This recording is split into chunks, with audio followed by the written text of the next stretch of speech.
नमस्कार।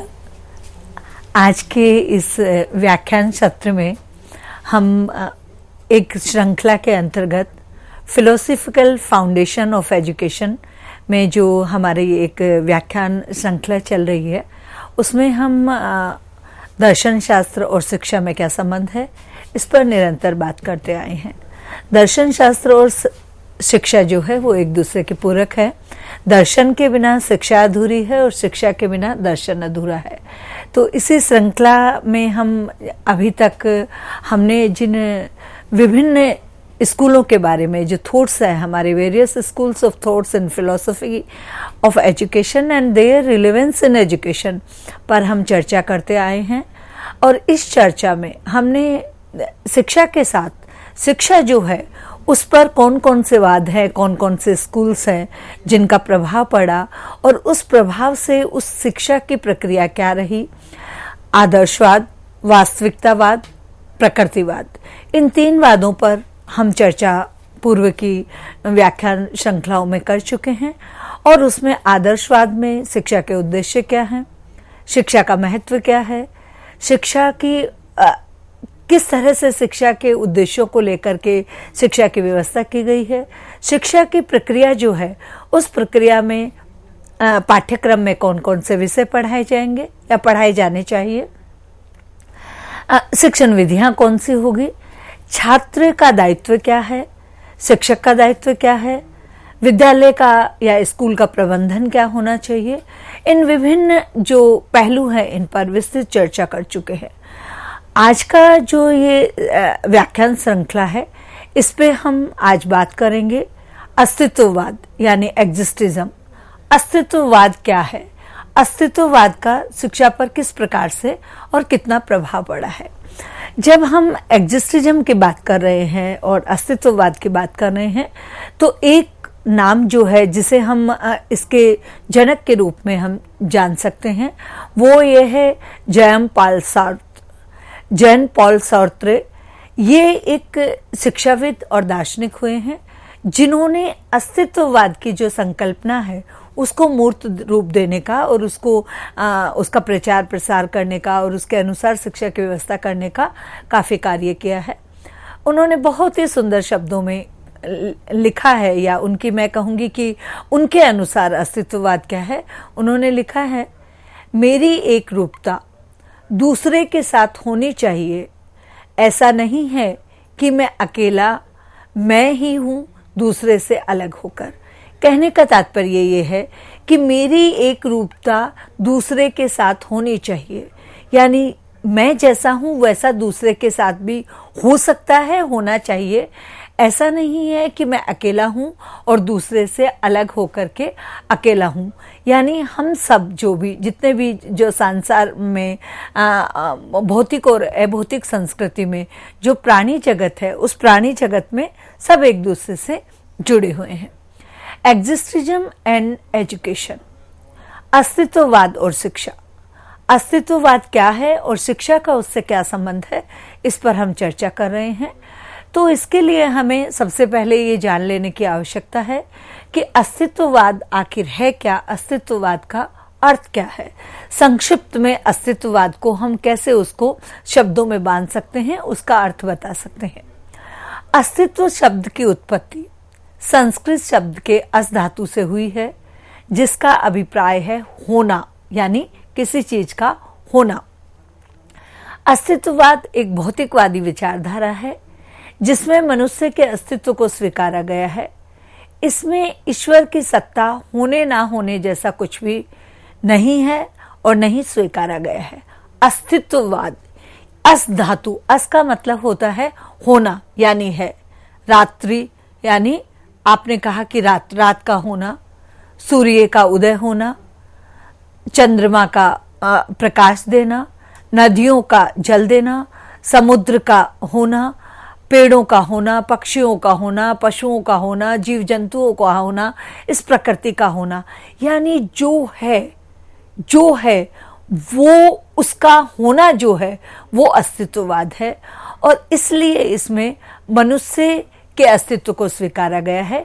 ईश्वर की सत्ता है या नहीं है, इस तरह की चर्चा अस्तित्ववाद में नहीं है, क्योंकि हम मानते हैं, हम जो सनातन धर्म है या भारतीय संस्कृति में है, उसमें ईश्वर, अल्लाह, जीसस, गुरु नानक जी और विभिन्न जो धर्मों के जो संस्थापक हैं, या जिन्हें हम कहेंगे कि, मैं तो ये कहना चाहूंगी कि जो प्रतीक है, या जिनमें हमारी श्रद्धा है, जो आस्था है, या जिनके नाम से एक कल्पना हमारे मन और मस्तिष्क में बनती है कि इनकी वजह से ये धर्म, ये संस्कृति और ये संस्कार और ये समुदाय है, वो सारे हैं। ये कल्पना करी गई है, लेकिन इसे हम में से किसी ने भी इसको देखा नहीं है। वो विरले ही होंगे, हमने केवल सुना है कि वो विरले ही होंगे जिनका आत्मा का परमात्मा से साक्षात्कार हुआ हो। तो ऐसे में जो अस्तित्ववाद है वो होने को स्वीकार करता है। पृथ्वी है, आकाश है, वो भी है, जल है, वो भी है, अग्नि है, वो भी है, पशु पक्षी, पेड़ पौधे, जीव जंतु, मनुष्य, जितने भी प्रकृति में और भौतिक और अभौतिक संस्कृति में जो चीजें हैं, वो सारी अस्तित्ववाद के अंतर्गत आती है। तो इस प्रकार से जब हम अस्तित्ववाद के अर्थ की बात करेंगे तो हम कह सकते हैं कि अस्तित्व शब्द की जो उत्पत्ति संस्कृत के अस धातु से हुई है और जिसका अभिप्राय होना है, तो अस्तित्ववाद जो है वो एक भौतिक विचारधारा है जिसमें मनुष्य के अस्तित्व को निर्विवाद या जिसे हम कहेंगे कि किसी प्रकार का विवाद नहीं है, उसे स्वीकारा गया है। अब इसी में हम अस्तित्ववाद की परिभाषा को भी एक बार चर्चा करना चाहेंगे।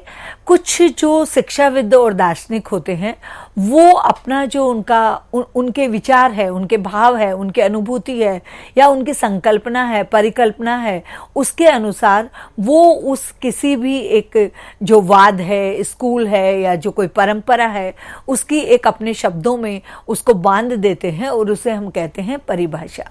तो अस्तित्ववाद की परिभाषा की जब हम चर्चा कर रहे हैं, तो मैं यहाँ प्रोफेसर ग्रीक के अनुसार अस्तित्ववाद क्या है ये आपके साथ बांटना चाहूंगी। अस्तित्ववाद एक नवीन नैतिकता की ओर एक उत्साहपूर्ण एवं अच्छा प्रयास है। अस्तित्ववाद एक नवीन नैतिकता की ओर उत्साहपूर्ण अच्छा प्रयास है, जिसे हम इंग्लिश में भी इस तरह से समझ लेते हैं। Existentialism is a courageous and an honest attempt at a new morality, यानी जो नवीन नैतिकता की ओर हमारा एक प्रयास है, ऐसा ग्रीक महोदय ने अस्तित्ववाद के बारे में कहा है। मोरिस के अनुसार चेतना का आधार मानवीय आत्मपरकता है, इसी से व्यक्ति को अपने जीवन का पता लगता है। यानी चेतना का आधार, देखिए सृष्टि में दो तरह की चीजें हैं, चेतन और अवचेतन। तो जब हम यहाँ पे अस्तित्ववाद की बात कर रहे हैं, तो हम पूर्व में ही कह चुके हैं कि ये होना है। तो चेतना का आधार मानवीय आत्मपरकता है, इसी से व्यक्ति को अपने जीवन का पता लगता है। It means the ground of the reflection is human subjectivity, the awareness of personal existence, यानी जो अपने आप का पता चल सके। ये मॉरिस महोदय के अनुसार प्रोफेसर मॉरिस ने कहा है कि यही अस्तित्ववाद है। अब बात करते हैं हम परिभाषा और अर्थ के बाद में अस्तित्ववाद और शिक्षा, यानी अस्तित्ववाद के साथ शिक्षा का क्या संबंध है, दोनों एक दूसरे से किस तरह से जुड़े हुए हैं। एग्जिस्टिज्म एंड एम्स ऑफ एजुकेशन, अस्तित्ववाद और शिक्षा। सर्वप्रथम आइडेंटिफिकेशन ऑफ पर्सनल एग्जिस्टेंस, व्यक्तित्व अस्तित्व की एक रूपता, यानी आइडेंटिफिकेशन ऑफ पर्सनल एग्जिस्टेंस, यानी व्यक्ति जो है वो उसके अपने अस्तित्व की एक रूपता, यानी व्यक्ति है और उसका अस्तित्व इस सृष्टि में है, इस चीज को समझ लेना अस्तित्ववाद है। Development of personal qualities and values, दूसरा जब पॉइंट की बात हम करते हैं तो उसमें कहा गया है कि development of personal qualities and values, व्यक्तिगत गुणों तथा मूल्यों का विकास, यानी जो मनुष्य है उसके अपने निजी व्यक्तिगत स्वयं के जो गुण है, उसकी जो क्वालिटीज है, उन क्वालिटीज और उसकी जो वैल्यूज है, उन वैल्यूज का डेवलपमेंट करना ही अस्तित्ववाद है। Next, development of men's ego and will. बहुत ही सुंदर बात यहाँ पे अस्तित्ववाद में कही गई है और वो कहा गया है कि मनुष्य की अहम भावना तथा अभिलाषा का विकास करना। अहम, यहाँ जो ईगो है वो एरोगेंस वाला ईगो नहीं है। अहम यानी ईगो यानी उसकी अहम, यानी उसकी संतुष्टि, यानी मनुष्य की संतुष्टि की भावना तथा उसकी अभिलाषा का विकास करना अस्तित्ववाद और शिक्षा के साथ जुड़ा हुआ है। Social and moral development of man, व्यक्ति का सामाजिक और नैतिक उत्थान करना। कोई भी जो मनुष्य है, हमने पहले ही कहा है कि अस्तित्ववाद में मानव के अस्तित्व को, मनुष्य की या मानवता के अस्तित्व को स्वीकारा गया है और इसीलिए कहा गया है अस्तित्ववाद। और जब शिक्षा के एग्जिस्टिज्म एंड एम ऑफ एजुकेशन की बात करते हैं तो वहां पे ये स्वीकारा गया है, कहा गया है कि social and moral development of man, व्यक्ति का सामाजिक और नैतिक उत्थान अस्तित्ववाद की शिक्षा के द्वारा किया जाता है। नेक्स्ट, जब to prepare man for the troubles and troublers of life, यानी व्यक्ति को कष्ट और यातना के लिए तैयार करना। देखिए, ये मनुष्य जीवन है, सब गुडी गुडी नहीं होता है, सब अच्छा अच्छा नहीं होता है। व्यक्ति के जीवन में, मनुष्य के जीवन में, जब हम मनुष्य योनि में हैं और हम मनुष्य हैं तो हमारे जीवन में विभिन्न प्रकार के कष्ट और यातनाएं कहीं न कहीं किसी न किसी प्रकार से आती रहती है।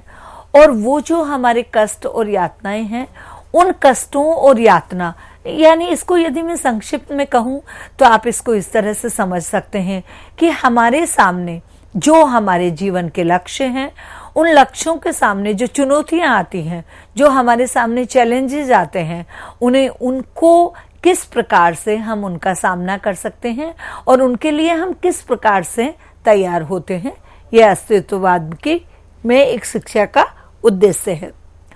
डेवलपमेंट ऑफ पर्सनल इंस्टीट्यूशन, व्यक्तिगत सहज ज्ञान का विकास करना। पर्सनल यानी सहज ज्ञान। आप एक होता है बुकिश ज्ञान, जिसे हम केवल परीक्षाओं में पास होने के लिए, उपाधियों को प्राप्त करने के लिए उस ज्ञान को हम कंठस्थ करते हैं, रटते हैं और उसको केवल सीखने की कोशिश करते हैं। दूसरा होता है सहज ज्ञान, यानी पर्सनल इंस्टीट्यूशन, यानी उसमें क्या होता है कि व्यक्ति जो है वो सहज भाव से, उसको इंटेंशन होता है इस तरह का, उसको एक सहज ही उसको ज्ञान की प्राप्ति होती है। वो अस्तित्ववाद के अंतर्गत हमने उसकी परिकल्पना करी है, संकल्पना करी है और वो हम समझना चाहते हैं और उसे हम करना चाहते हैं। तो जब हमने अस्तित्ववाद और शिक्षा की बात करी तो मैं एक बार पुनरावृत्ति के उद्देश्य से या पुनः आवृत्ति के उद्देश्य से एक बार पुनः जो एग्जिस्टिज्म एंड एम ऑफ एजुकेशन है, अस्तित्ववाद और शिक्षा के जो लक्ष्य हैं, उद्देश्य हैं, उनको एक बार फिर से दोहराना चाहूंगी। व्यक्तित्व अस्तित्व की एक रूपता, व्यक्तिगत गुणों और मूल्यों का विकास करना, मनुष्य की अहम भावना और अभिलाषा का विकास करना, व्यक्ति का सामाजिक और नैतिक उत्थान करना, व्यक्ति को कष्ट और यातना के लिए तैयार करना और व्यक्तिगत सहज भाव का विकास करना, ये कुछ संक्षिप्त हमारे अस्तित्ववाद और शिक्षा के उद्देश्य हैं जिनसे हम शिक्षा को प्राप्त करते हैं और उसका प्रचार प्रसार होता है। आगे बढ़ते हैं और आगे जब हम बढ़ते हैं एग्जिस्टिज्म एंड एजुकेशन में, शिक्षा और उसके अस्तित्ववाद में, तो हम बात करेंगे प्रोसेस ऑफ एजुकेशन, शिक्षा की प्रक्रिया की बात करेंगे कि शिक्षा की प्रक्रिया, देखिए कोई भी कार्य होता है वो एक प्रोसेस से चलता है, एक प्रक्रिया के तहत चलता है।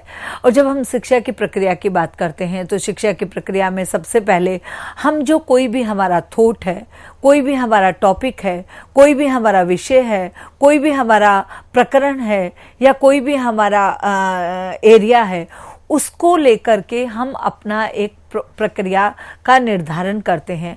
और उस प्रक्रिया के निर्धारण में जैसे आपने देखा कि इस व्याख्यान श्रृंखला में जब हम बात कर रहे हैं तो सबसे पहले हमने अस्तित्ववाद है क्या ये जानने की कोशिश करी, और अस्तित्ववाद क्या है और अस्तित्ववाद को हम क्यों, अस्तित्ववाद की चर्चा यहाँ अनिवार्य है उस पर बात करी। अस्तित्ववाद के बाद में हमने उसके अर्थ को जानने का प्रयास करा, अर्थ के बाद में उसकी परिभाषा क्या है, विभिन्न दार्शनिकों ने, विद्वानों ने, शिक्षाविदों ने उसको किस प्रकार से परिभाषित किया है, और उसके बाद में उसके उद्देश्य क्या है, इनको जाना। और उद्देश्यों के बाद जब हम प्रक्रिया की बात करेंगे तो प्रक्रिया के तहत एक जो सबसे आधारभूत और जिसे मैं कहूंगी कि अनिवार्य हमारा प्रत्यय है वो है कैरिकुलम ऑफ एजुकेशन, यानी अस्तित्ववाद के अनुसार शिक्षा का पाठ्यक्रम क्या होना चाहिए, शिक्षा के पाठ्यक्रम में कौन कौन से विषय होने चाहिए। तो जब हम एग्जिस्टिज्म में कैरिकुलम की बात कर रहे हैं, एजुकेशनल कैरिकुलम की बात कर रहे हैं, तो सबसे पहले एग्जिस्टिज्म ने जो अपने कैरिकुलम में स्थान दिया है वो दिया है कला को। कला, आर्ट, यानी जो शिक्षा है वो अस्तित्ववाद, हम होने की बात कर रहे हैं तो होने में जो स्किल बेस्ड आर्ट है, जो कला है, उस कला को विद्यार्थियों को पाठ्यक्रम में शामिल किया जाना चाहिए और विद्यार्थियों को कला के माध्यम से उनकी जो जन्मजात प्रवृत्तियां हैं, उनके अंदर जो कौशल है, उनके अंदर जो छिपी हुई प्रतिभाएं हैं, वो बाहर निकल के आएंगी और उससे सृजन होगा। और सृजन जो है वो होना है, वो इसलिए अस्तित्ववाद ने सबसे पहले जब पाठ्यक्रम की चर्चा करी, कैरिकुलम की बात करी, तो उन्होंने एक विषय जो है, एक सब्जेक्ट है जिसको स्वीकारा, वो है कला। कला के बाद में दूसरा जो हमारा विषय आता है वो आता है साहित्य, यानी लिटरेचर। साहित्य, लिटरेचर है क्या? हमारा जो ज्ञान और विज्ञान, हमारे जो वेद और पुराण, हमारी जो ऋचाएं और हमारे जो बाकी साहित्य है, वो सब लिखित रूप से जो संग्रहित हमारा ज्ञान है, संचित और हमारा जो सुरक्षित ज्ञान है, वो हमारा साहित्य है। तो कहीं भी किसी भी आगे बढ़ने के लिए, देखिए जब भी हम शिक्षा की बात करते हैं या शिक्षा के विषय में हम चर्चा करते हैं तो हम शिक्षा आज के परिप्रेक्ष्य में क्या है, इस शिक्षा को समझने, जानने और समझाने के लिए हम वो क्या करते हैं, हम शिक्षण प्रणाली में एक बहुत ही सटीक शब्द इसके लिए है कि हम पूर्व ज्ञान पर आधारित नवीन ज्ञान की ओर बढ़ते हैं। तो जब हम शिक्षा की बात करते हैं, शिक्षा व्यवस्था की बात करते हैं, तो सबसे पहले हम विद्यार्थियों को बताते हैं कि वैदिक काल में शिक्षा क्या थी, कैसी थी, उसकी प्रक्रिया क्या थी। वैदिक काल के बाद में हम बढ़ते हैं, फिर हम मुगल काल में आते हैं, मुगल काल के बाद हम ब्रिटिश काल में आते हैं, और ब्रिटिश काल के बाद हम आधुनिक युग में यानी स्वतंत्रता के बाद की बात करते हैं, और स्वतंत्रता के बाद में आज हम आधुनिक युग में जो हमारी विज्ञान और तकनीकी पर आधारित शिक्षा हो गई, इसकी चर्चा करते हैं। तो अस्तित्ववाद में कला के बाद में जो दूसरा मुख्य विषय स्वीकारा गया है वो है साहित्य। साहित्य के बाद में हिस्ट्री, इतिहास में जो हम पढ़ रहे हैं, पढ़ा रहे हैं, या ज्ञान को अर्जित कर रहे हैं, या ज्ञान का प्रचार प्रसार कर रहे हैं, वहां पर उस ज्ञान से, उस विषय से, उस प्रकरण से, उस क्षेत्र से या उस विषय और पाठ्यक्रम से जुड़ा हुआ जो इतिहास है, उसको पढ़ने, पढ़ाने की और सीखने, समझने की बहुत बड़ी आवश्यकता है। तो तीसरा हमारा जो कैरिकुलम हो गया, उसमें एग्जिस्टिज्म में इतिहास को स्वीकारा गया है। इतिहास के बाद में हम बात करते हैं विज्ञान की, साइंस। कहने को तो देखिए कहा गया है कि साइंस 21वीं सदी और उसके बाद की देन है, लेकिन ये सत्य नहीं है। हमारा विज्ञान जो है वो वैदिक काल में भी था, बस फर्क क्या था कि उस समय जो प्रकृति पदत जो चीजें थी या प्रकृति पदत जो संसाधन थे उसके अनुसार साइंस चलती थी, उसके आधार पर विज्ञान चलती थी। और वर्तमान में उसके लिए तकनीकी और औद्योगिकी का विकास और प्रचार प्रसार करके उसको यंत्रों के माध्यम से, उपकरणों के माध्यम से हम साइंस को जानते हैं। मैं आज ही सुबह कुछ पढ़ रही थी तो मैंने देखा कि किसी एक बहुत ही विद्वत जन ने एक सुंदर सा वो भेजा था कि जो अगस्त्य ऋषि है उन्होंने उस समय भी अग्नि पुराण जो हमारा है उसमें अग्नि की परिकल्पना और संकल्पना के बारे में सूत्र लिखे हुए हैं कि अग्नि किस प्रकार से प्रज्वलित हो सकती है।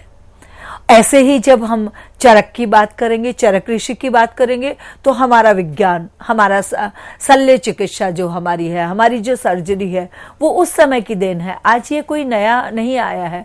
जब हम पाणिनि की बात करते हैं तो हमारा ग्रामर वहां पर निकल करके आ जाता है। तो इस तरह की जब हम कौटिल्य की बात करते हैं, जब हम चाणक्य की बात करते हैं, तो ये सारे विषय विज्ञान उस समय भी था, लेकिन उस समय विज्ञान यंत्रों और उपकरणों के माध्यम से नहीं था, प्रकृति के आधार पर विज्ञान था।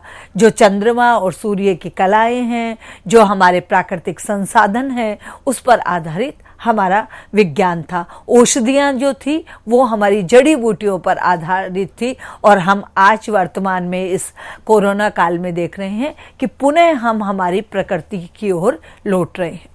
उसके बाद में जो विषय आता है वो आता है भूगोल यानी ज्योग्राफी, यानी हमारा जो पृथ्वी और उस पर पृथ्वी पर हमारा पृथ्वी का भूगोल कैसा है, राज्यों के बारे में, जलवायु के बारे में, नदी नालों के बारे में, पर्वत पहाड़ों के बारे में और वनस्पति के बारे में, और हमारा जो हमारे मौसम है उसके बारे में, विभिन्न प्रकार के जो भूगोल ज्योग्राफी है उसका अध्ययन अध्यापन भी पाठ्यक्रम का विषय होना चाहिए, ऐसा अस्तित्ववाद मानता है। देन उसके बाद में आता है म्यूजिक, संगीत। संगीत एक साधना है जहां आत्मिक संतुष्टि मिलती है और वातावरण शुद्ध होता है। तो संगीत भी एक विषय अस्तित्ववाद में स्वीकारा गया है।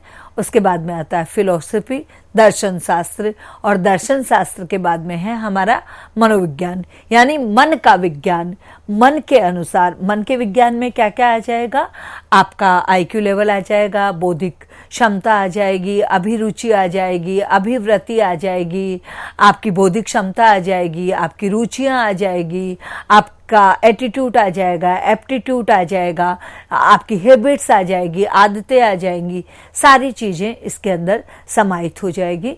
तो इस प्रकार से प्रोसेस ऑफ एजुकेशन, जो हम एग्जिस्टिज्म की बात कर रहे हैं, अस्तित्ववाद के अनुसार शिक्षा की जो प्रक्रिया की बात कर रहे हैं, उसमें सबसे पहले हमने कहा कि कैरिकुलम कैसा होना चाहिए, पाठ्यक्रम कैसा होना चाहिए, और उस पाठ्यक्रम में जो मुख्य विषय यहाँ पर दार्शनिकों और विद्वज्जनों, जो अस्तित्ववाद को मानने वाले या अस्तित्ववादियों के द्वारा जो स्वीकारा गया है, वो है कला, साहित्य, इतिहास, विज्ञान, भूगोल, संगीत, दर्शन शास्त्र और मनोविज्ञान शास्त्र। इस प्रकार से हमारे ये कुछ विषय हैं, वो विषय हम इसके अंतर्गत इनको हमने करा है।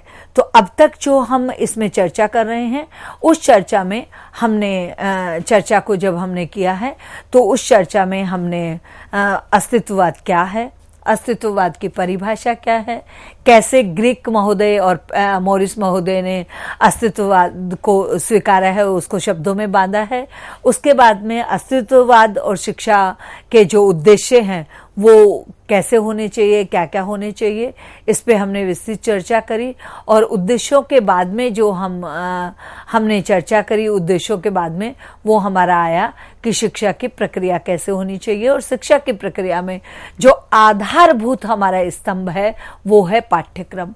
और पाठ्यक्रम में हमने विस्तृत रूप से ये जानने की कोशिश करी कि अस्तित्ववादी जिन विषयों को स्वीकारते हैं वो है कला, साहित्य, इतिहास, विज्ञान, भूगोल, संस्कृत, दर्शन और मनोविज्ञान शास्त्र, ये कुछ मुख्य विषय है। ऐसा नहीं है कि कोई इन्हीं के इर्द गिर्द अस्तित्ववाद चलता है, लेकिन ये जिसे हम कहते हैं प्राइमरी कहते हैं, जिन्हें हम अनिवार्य विषय कहते हैं, ये अनिवार्य विषय हमारे हैं। और वैकल्पिक विषयों के संबंध में हम और इसके अंदर वैकल्पिक जोड़ सकते हैं। मैं आशा करती हूँ कि अस्तित्ववाद और शिक्षा के बारे में जितनी भी हमने चर्चा करी वो आप सारे लोगों को आत्मसात आप कर पाए होंगे और आप उसको पूरी तरह से समझ पाए होंगे।